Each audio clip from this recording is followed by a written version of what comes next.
All right, so here are a few exercises to help with the desk neck syndrome, which I see a lot in clinic, right? And it's at the computer all day or sitting all day. This is something that you need to do, taking breaks every 25, 30 minutes to get a stretch in. So I'm gonna start with the stance again. I'm gonna keep repeating this. You see these on my videos. The feet shoulder width apart, slight bend in the knees, tailbone tucked underneath, shoulders nice and relaxed and elevate from the top of your head. So we're gonna start with a stance actually first, which is super helpful. It just seems kind of boring, but holding this for like up to a minute will be super useful. So it is a Tai Chi stance too. So you're gonna breathe in, out, and have your thumbs kind of at the level of your pec. So here the elbows are nice and relaxed, shoulders are relaxed. Thinking about, again, elevating from the top of your head, opening up that neck. And when we do this, it's just helping with the alignment of our spine. Because a lot of times, right, we're like shifted forward or back. So this is really forcing us to think about the alignment and helping open up the back of the neck, which I see a lot of, pinched nerves in the neck or with the posture. This is also helping relax our shoulders. And when we're doing this, think about putting the weight at the bottom of the foot. So feeling really heavy in the legs. Of course, when you're holding this for the first time, it's gonna seem like forever. But just focus on the breathing. Focus on the alignment. So again, feeling your feet, feeling your knees, feeling the tailbone and having your back relax. And your shoulders are nice and relaxed. Elbows, the hands, right? You're gonna feel that. But sometimes you're gonna even feel like the energy in your hands as you're doing this. And of course, elevating from the top of your head here. So just keeping this position for a little bit.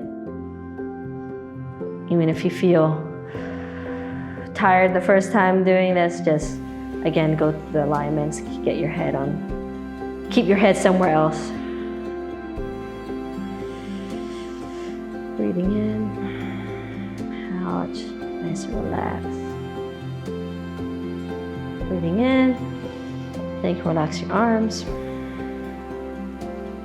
So next one, really simple, but it just helps a lot with any kind of desk neck syndrome. So again, we're talking about the alignment of the neck. I want you to breathe in, out, look up towards the ceiling and towards your chest. I know some people get dizzy with this, so make sure you're going nice and slow, especially if you're overworked. When you look towards the ceiling, feeling the stretch on the front of the neck, right? So you wanna go to a point where it's not uncomfortable. And again, letting just gravity pull your neck downwards. Here, looking towards the ceiling. Back towards your chest. Now you're gonna rotate side to side. Feeling where you're tight.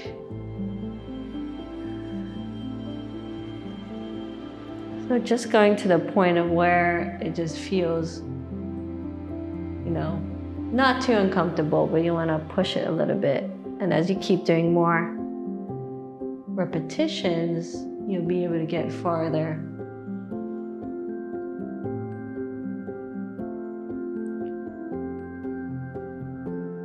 Nice and easy. Don't want to make yourself, dizzy as you're doing this. But just really feeling the range of motion of your neck. I think we just don't check in with ourselves sometimes, so we're not feeling the tightness in your body that needs to be released. Here.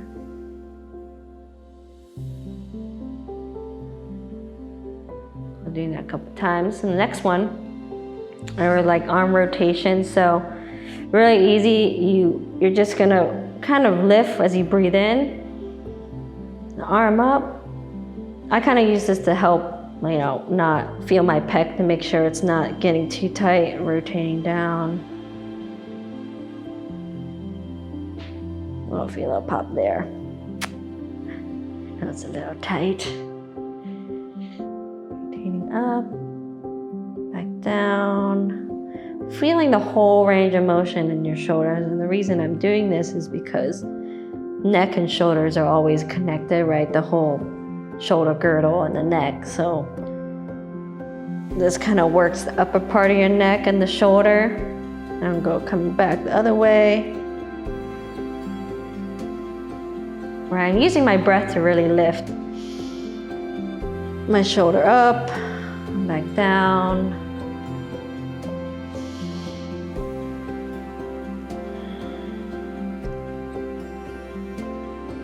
Going in different directions, kind of seeing, I'm like, okay, I'm a little tighter this way, so I'm gonna do a couple more repetitions this way. You gotta just feel what your body is saying to you. I'm gonna do the other side. Breathing in, out, stretching the pecs here. Mine aren't too bad. But a lot of people will be tender around the pecs, right? Because they're on the computer, so your shoulders are forward. So making sure that you're stretching here. And again, I'm keeping my neck kind of neutral in this position, so I'm not following it. So just focus on keeping that alignment of the neck. It opened up, so it helps with the shoulder tightness.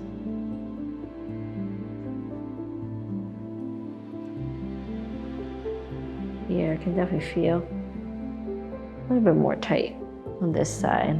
It's kind of normal for me. Do one more. So you just play around with it, the different rotations, feeling. A lot of people are tighter in the back, so probably this is more helpful. Another one I really like doing is actually using the momentum to hit you want to kind of hit the little bump on the back of the neck. So not in the full back, but just where it connects to the upper part of the thoracic spine. So you know that area is like C7, T1. So you're not like super slapping yourself, but just a nice gentle tap. It's like this, kind of waking up that area. Where you're not going that hard, you're not like trying to punch yourself by accident. So using the swing momentum, right? I'm not like really contracting at all. It's just nice easy movement. Getting the body to wake up and your neck feeling more relaxed. And in the acupuncture, this point is really great for neck pain as well, opening up that area. So we're also activating that point as we're doing this. If you can't, it depends on the flexibility, but just do your best trying to hit the area. Be careful hitting your face. Don't hit your face. That wouldn't be good unless you want to wake up. So a couple times, pretty easy. And that's mainly the couple exercises you can do to help with this neck syndrome.